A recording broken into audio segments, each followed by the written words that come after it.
तो इस इसी फंडामेंटल में जो आपके लास्ट टॉपिक जैसे एक पावर फैक्टर है, तो अगर मैंने जितने वीडियो डाले हैं आप अगर उसी में देखोगे नीचे जाके, तो power factor improvement of power factor मैंने कहीं पे बना के रखा है, ठीक है।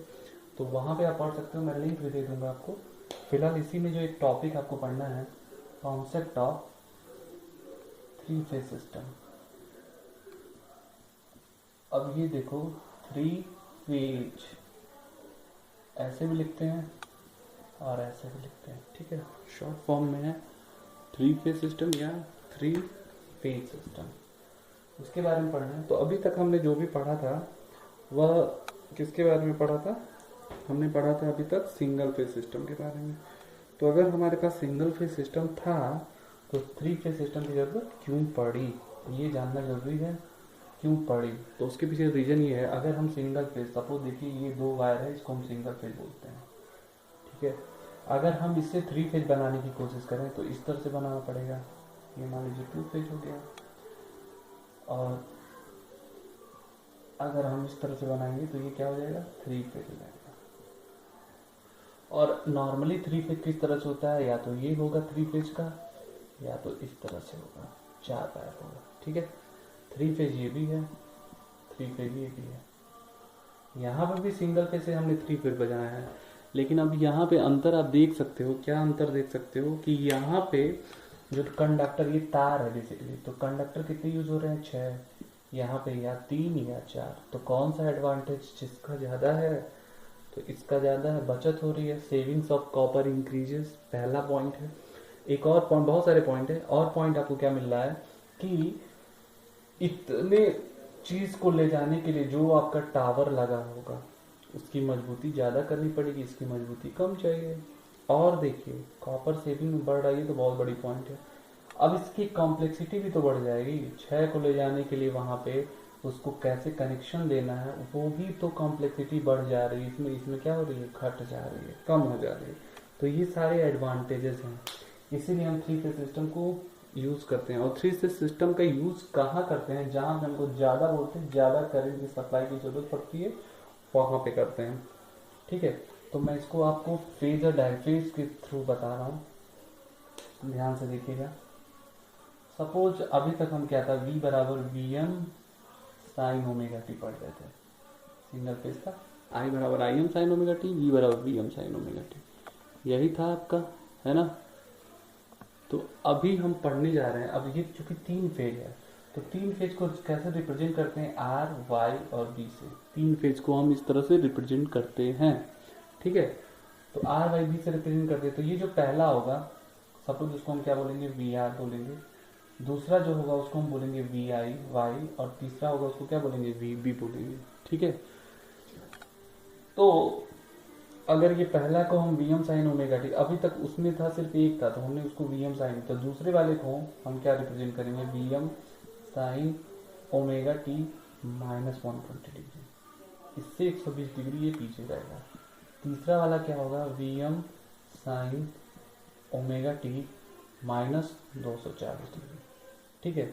अगर मैं 360 माइनस थीटा वाला फॉर्मूला लगाऊं तो ये भी इसको हम लिख सकते हैं sign omega T plus 120 degree, ठीक है। अब ये तीनों, अगर टोटल वोल्टेज की वैल्यू आप चेक करोगे इन तीनों को सॉल्व करके, तो टोटल वोल्टेज की वैल्यू 0 होती है बैलेंस सिस्टम में, ठीक है। आप इसको सॉल्व कर सकते हो, ठीक है।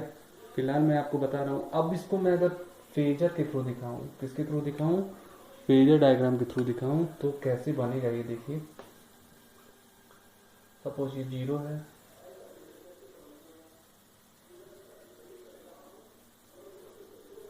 2 पाई,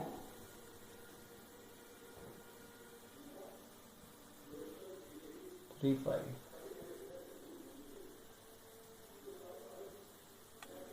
ठीक है। अभी देखिए अगर मैं वी आर को बना रहा हूं,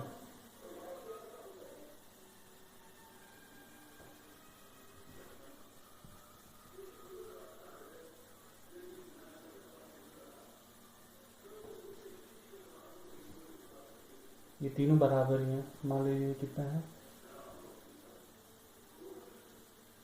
वी एम, ठीक है।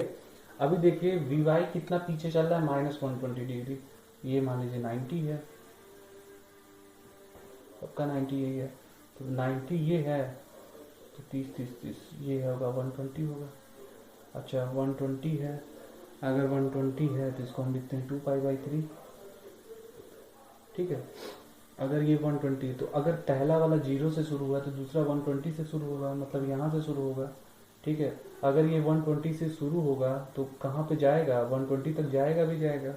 ठीक है, तो 120 पे जाने के लिए ये कहाँ जाना चाहिए, 300 पे जाना चाहिए। किस पे जाना चाहिए, 300 पे जाना चाहिए। तो 300 पे सॉल्व करने के लिए हम क्या करेंगे, इसको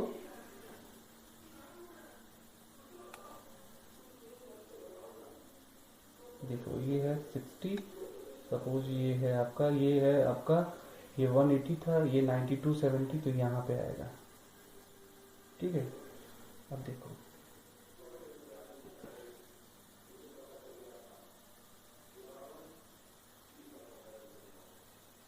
ठीक है, अब इधर काम छोड़ दे रहे हैं, बस मैं आपको इतना बता रहा हूँ।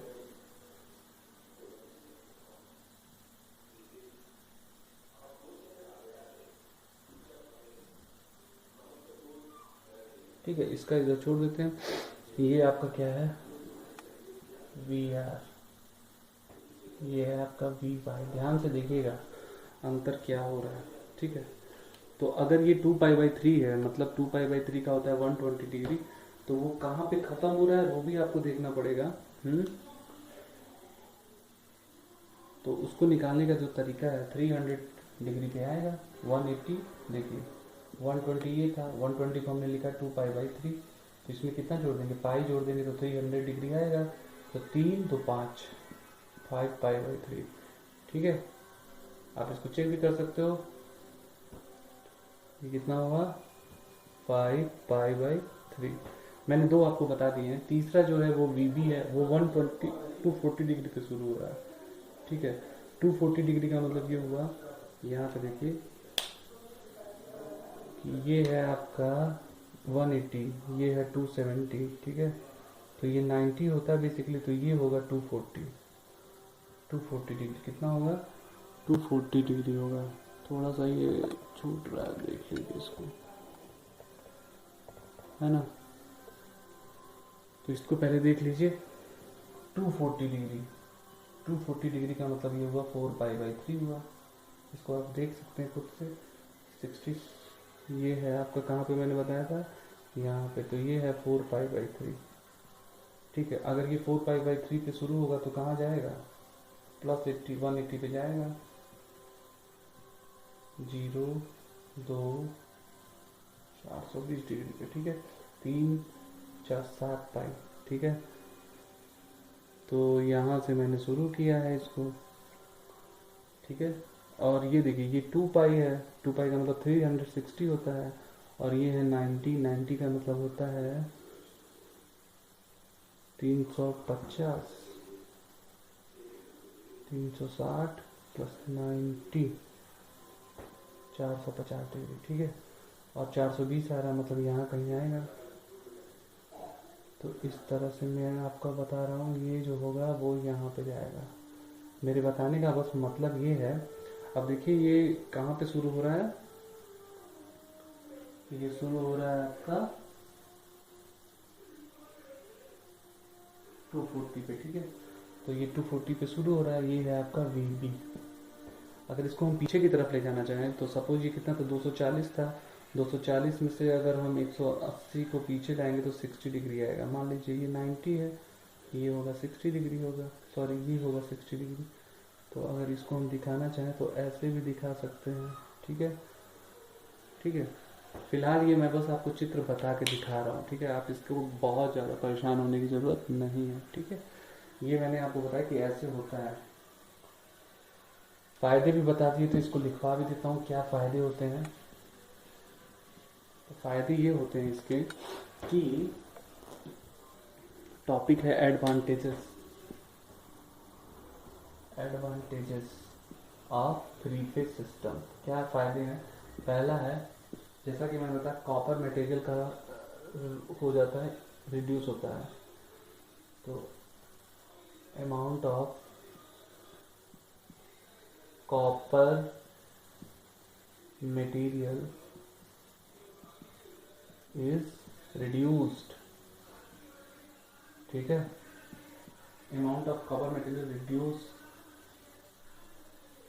और देखिए सिंगल फेज सप्लाई दोनों दे सकते हैं इसे, and three phase supply both can be provided. एक ही से दोनों दिया जा सकता है फ्रॉम सेम सोर्स, एक ही से दोनों दिया जा सकता है, ठीक है, ये बहुत फायदा है, ठीक है। थ्री फेज ज़्यादा वोल्टेज ज़्यादा करंट पे होता है, तो थ्री फेज जो मोटर होता है वह सेल्फ स्टार्टिंग होता है, सिंगल फेज नहीं होता है, उसके लिए अलग से लगाना पड़ता है, जैसे कि आपका फैन होता है, ठीक है। और मैंने आपको बताया था कि complexity of transmission line, complexity कठिन जो जटिलता होगी इज रिड्यूस, कम हो जाती है, ये है आपका एडवांटेजेस है, ठीक है। तो मैंने आपको बताया थ्री फेज सिस्टम का ये सारा फायदा बताया। अब देखिए जो थ्री फेज सिस्टम होता है उसको जोड़ा जाता है, कनेक्शन किया जाता है, वो बहुत तरीके से होता है, दो तरीके से बेसिकली आप जानते हो। जैसे मैं आपको एक चीज़ और भी बता दूँ, सिंगल फेज सिस्टम मैंने बताया था, उसी से थ्री फेज सिस्टम को बता रहा हूँ, ये है एन, ये है एस, ठीक है। मैंने आपको ये भी बताया कि तीनों जो होते हैं, सपोज ये आर है तो 120 डिग्री पे ये होगा वाई, ठीक है, और ये होगा आपका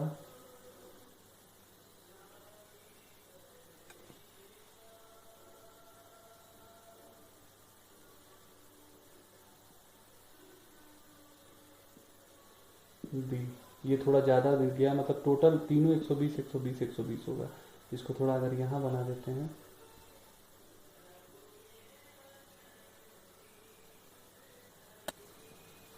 ठीक है, तो इस तरह से ये तीनों 120 120 120 होते हैं। अगर मैं यहाँ पे इसको दिखाना चाहूँ तो दिखा सकता हूँ, सपोज ये आर है, आर डैश इसको बनाइए, ठीक है, तीनों कंडक्टर को मैं दिखा रहा हूँ। और आर से जो वाई होता है वो कितना डिग्री पे होता है, 120 डिग्री पे। तो मान लीजिए ये वाई हो गया, तो इधर भी जाएगा, ये है वाई, तो ये है वाई डैश। अब वाई से बी कितना होगा, इधर होगा, ये तीनों कंडक्टर का मैंने दिखा दिया, इसी चित्र को इस तरह से दिखा दिया, ठीक है। अब ये सारा चीज हो गया, मैंने आपको बताया voltage V R V B. अच्छा इसको इस तरह से भी लिख सकते हैं, जैसे वी आर है, वी वाई है और वी बी है, तीन चीज़ें हैं। तो वी आर को हमने V m sine omega t angle 0 था, तो मतलब टोटल वोल्टेज वी एंगल 0, यहाँ पे वी होगा लेकिन एंगल 120, और यहाँ पे होगा एंगल -240। तीनों चीज़ को इस तरह से लिख सकते हैं जो मैंने पहले बताया था। अब कनेक्शन की बात हम आपको करते हैं। कनेक्शन जो है आपको मैं नेक्स्ट क्लास में दोनों एक साथ बताऊंगा, और उसके बाद ये टॉपिक जो होगा वो ख़त्म हो जाएगा।